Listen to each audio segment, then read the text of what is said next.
فاللهم يا رب العالمين ارفع عنا آلامنا، وحقق يا مولانا أحلامنا، وأصلح ما بقي لنا من أيامنا. السلام عليكم، ازيكم يا اخواتي؟ عاملين ايه؟ يا رب دايما تبقوا بخير وصحه وسعاده. النهارده بقى فيديو جديد وروتين ان شاء الله كده يشجعك ويخليكي كده تقومي من مكانك وتقومي تعملي الكيكه القمر دي، عشان خاطر يبقى عشا ليكي، لولادك، لجوزك، او حتى فطار كده على الصبح مع كوبايه الشاي بلبن او كوبايه اللبن. يعني بجد هيبقى طعمه حلو جدا.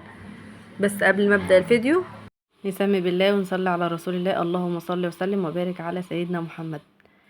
وقبل ما ابدا الفيديو، لو انتي اول مره بتشوفيني فانا اختي كبيرة، ويسعدني ويشرفني وجودك معايا في القناه. طبعا اخواتي واصحابي اللي دايما بيعلقوا لي تسلم ايديكوا، وعايزه طبعا ارد على حبيبتي وصاحبتي متابعه عندي هنا في القناه. هي بصوا يعني مش متابعه بس، اي حد يخش عندي بيبقى اخت من اخواتي واصحابي طبعا.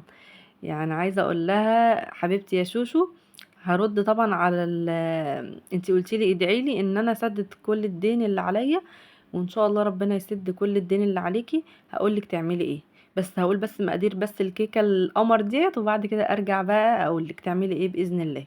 تمام. بصوا بقى، اول حاجه انا حطيت المقادير الكيكه، كيكه بقى قمر كده وخفيفه وهشه. بصوا، 5 حاجات بيبقى الاساسي، بيبقى زي ما قلتلك كده 5 حاجات حطيت ايدي عليهم. 5 في عين اللي ما يصلي على النبي عليه الصلاة والسلام. 5 بيبقى المقادير اللي هي السايلة يا بنات: اللبن والسكر والزيت، تمام، والبيض، تمام، والفانيليا. يبقى كده 5 حاجات. حطيت اللبن وحطيت السكر وحطيت الفانيليا والبيضتين، تمام، كل دول في الخلاط. المواد الجافة هيبقى كالآتي: بصوا زي ما انتوا شايفين معايا، 2.5 كوباية من الدقيق، تمام. ما تكتريش اكتر من كده عشان خاطر الكيكة ما تبقاش معاكي مكتومة، تمام. لو انت عايزة تكتري المكونات اللي هي الجافة، يبقى المكونات السائلة لازم تزيد معاكي. يبقى البيض يزيد، اللبن يزيد، السكر هيزيد شوية حسب الرغبة، تمام، والزيت برضو هيزيد، او الزبدة او السمنة لو انت حابة، تمام. تمام. فانا عاملة مقادير على اساس بس ان انا هعمل ايه، صينية صغيرة 2.5 كوباية بس من الدقيق، معاهم باكت كيك شيف او بيكنج باودر، تمام، اللي هو كوكيز، ورشة ملح سنة، تمام. بس كده. 2.5 كوباية دقيق. المكونات هتبقى السايلة زيت وسكر، كوباية زيت، كوباية سكر، كوباية الا ربع زيت، كوباية سكر، تمام، بيضتين، كيس فانيليا، ايه تاني قولوا معايا، كوباية لبن، تمام. تمام. بعد كده هتاخدي الدقيق وتنخنيه كذا مرة. لو انتي مش عايزة حابة الموضوع ده تمام، بس بصراحة يعني بس عايزة اقولك ما تعمليش المرحلة دي وانتي حاطة الكيك شيف. لا، حطي اعملي المنخل كل شوية، انخلي يعني الدقيق كذا مرة من غير ما تحطي كيك شيف او البيكنج باودر، تمام، عشان خاطر بس الكيكة تطلع معاكي ايه، مرتفعة. ودلوقتي انا ولعت الفرن قبل ما اصب الخليط في المكونات الجافة. ولعت الفرن عشان خاطر يسخن معايا. لازم يا بنات يبقى ساخن مسبقا، تمام.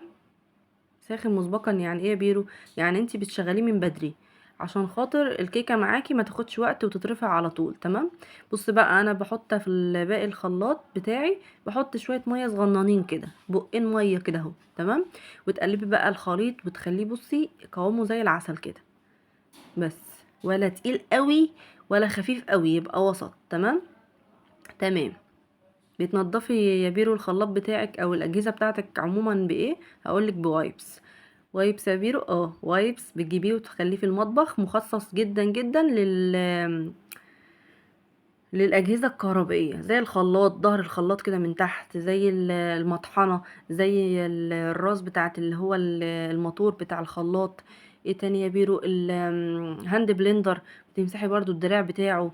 ايه تاني؟ الكبه، تمام. الكبه برضو بيبقى التانية دي برضو بمسحها برضو، بيبقى بصوا مطبع كده، ويبقى بقى فيه كده يعني اتساخات كده ضيقه كده. عاوزه بقى كمان لو انتي بصي، انا كانت امي ربنا يديها الصحه والعافيه، كانت لما بتلاقي الاجهزه متبهدله خالص كده بتقعد بيهم كده، كانت في الريسبشن وتقوم ايه جايبه الوايبس وماسحه بقى، تمام. بس بجد بجد كان خدت منها الخبره دي وبجد استفدت.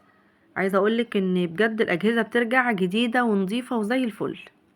بصوا بقى، خلاص كده خلصنا الاجهزه وخليناها عسل وزي الفل، نرجعها بقى مكانها. لازم نحافظ على الاجهزه بتاعتنا عشان خاطر دلوقتي الحاجات بقت غاليه. ربنا يا رب يعين العرايس يا رب، اللهم امين. بس كده حطيت الخليط بتاع اللي هو الكيكه. عايزه تحطي بقى معلقتين كده او معلقه واحده، قولوا معايا، اللي هو الكاكاو تحفه، تخلوها تايجر كده بتبقى شكلها حلو. بصوا بقى، دخلت على الروتين بقى القمر. طبعا عايزه اقول لكم الناس اللي بتحب الروتينات، في روتين كده يومي هتعمليه بكل سهوله، وبجد هتنجز معاكي الوقت جدا. بس بعد ما خلصت بقى الكيكه، عايزه اخش بقى على الموضوع اللي هو بتاع المتابعه بتاعتي واختي اللي هي اسمها شوشو. هي اسمها شيماء بس انا بدلعها، بحب انا اصلا الاسامي، ادلع كده الاسامي كده. بصوا بقى، هي بتقولي: يا بيرو انا عندي دين وادعيلي ان ربنا يسده، يا رب يا رب تسديه في اقرب وقت وترجعي تقولي لي انا مبسوطه يا بيرو ان انا سديته، وبالحاجه اللي انت هتقولي لي عليها دلوقتي. هقول لك يا شوشو، بصي هتعملي ايه. بس اول حاجه، بسم الله الرحمن الرحيم، اللهم صل وسلم وبارك على سيدنا محمد وعلى اله واصحابه اجمعين. هتعملي ايه يا شوشو دلوقتي؟ بصي يا ستي، انتي هيبقى عندك ورد ثابت. ورد ايه؟ هقولك، ورد الصلاة الإبراهيمية. الصلاة الإبراهيمية دي بتفك الكرب وبتزيح لو انت عندك مثلا غمة، عندك مثلا ضيق، عندك ضيق صدر، يعني مثلا مخنوقة او متضايقة ما تعرفيش من ايه السبب.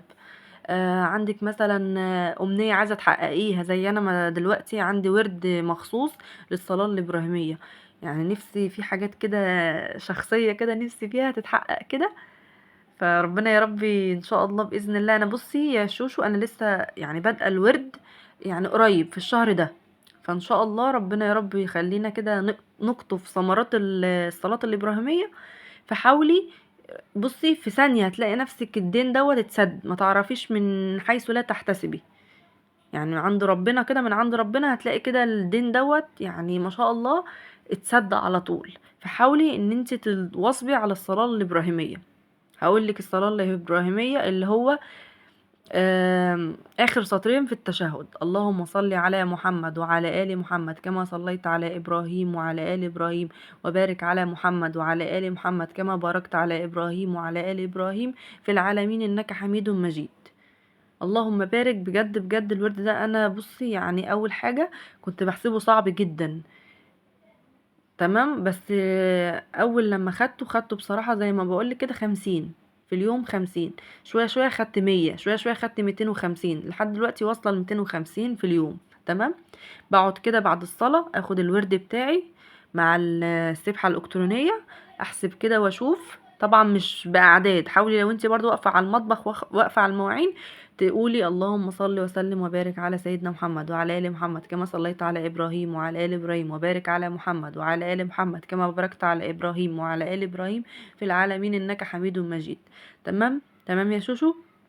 ان شاء الله لو عايزه تتواصلي معايا في الواتس هديكي رقمي، وباذن الله يعني هبعتلك يعني عايزه اقولك ست محترمه كده سودانيه جميلة جدا اسمها صفاء محمد، هي في التيك توك. انا بصراحة يعني كنت بقلب كده، طبعا انا عارفة فضل الاستغفار والحوقلة، وكمان الصلاة على النبي عليه الصلاة والسلام بالصيغة العادية.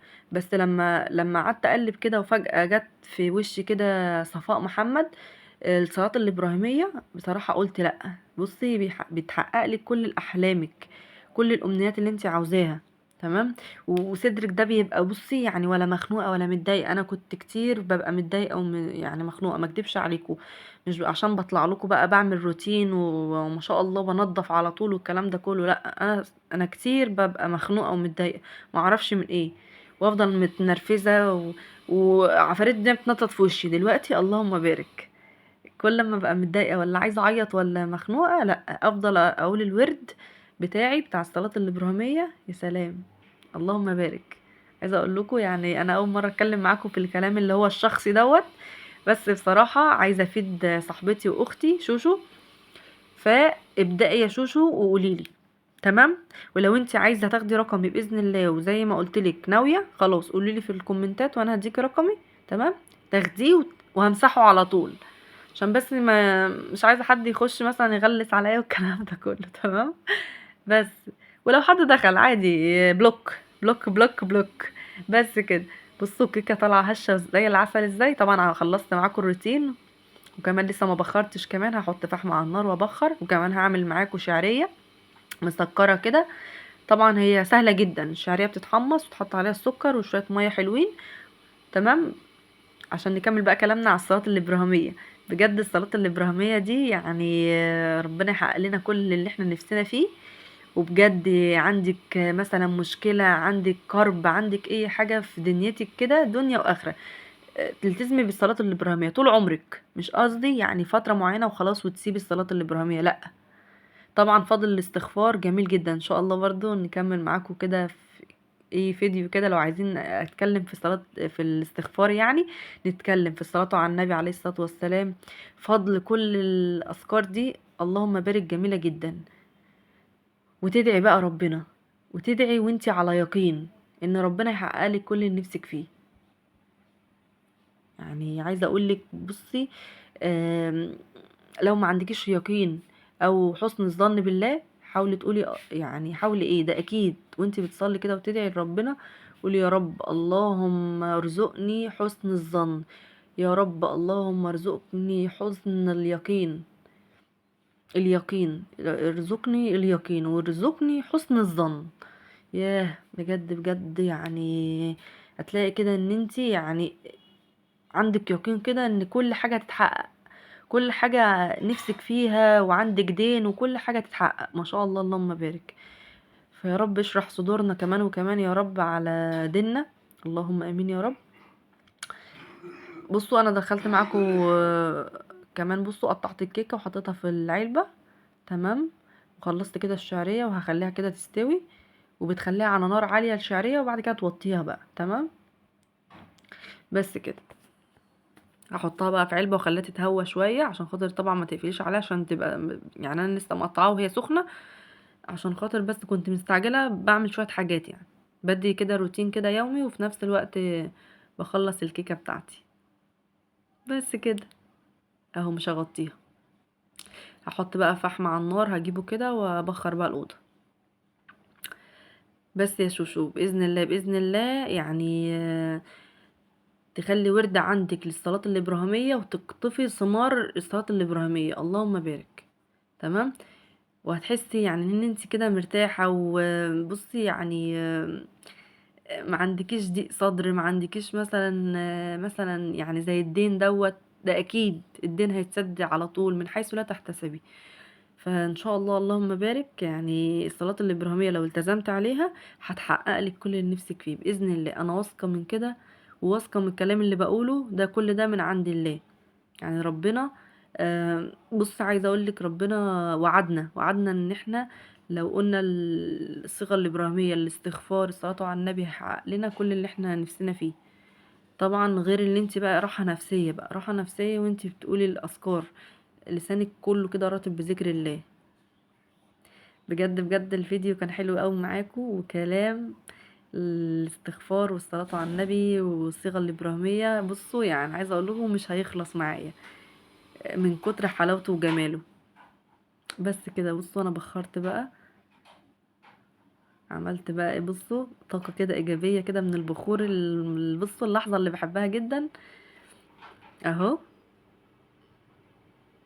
كنت بقى ايه قلت ابخر كده وخلاص. طلعت الكيكة والشعرية بتاعتي. بص تنفع عشاء وتنفع كمان فطار، عليها شوية لبن كده عسل. بس كده يا احلى متابعين في الدنيا. كده الفيديو بتاعي خلص، وان شاء الله كده يعجبكم وتاخدوا منه افكار. واشوفكم على خير في فيديو جديد. مع السلامة. باي.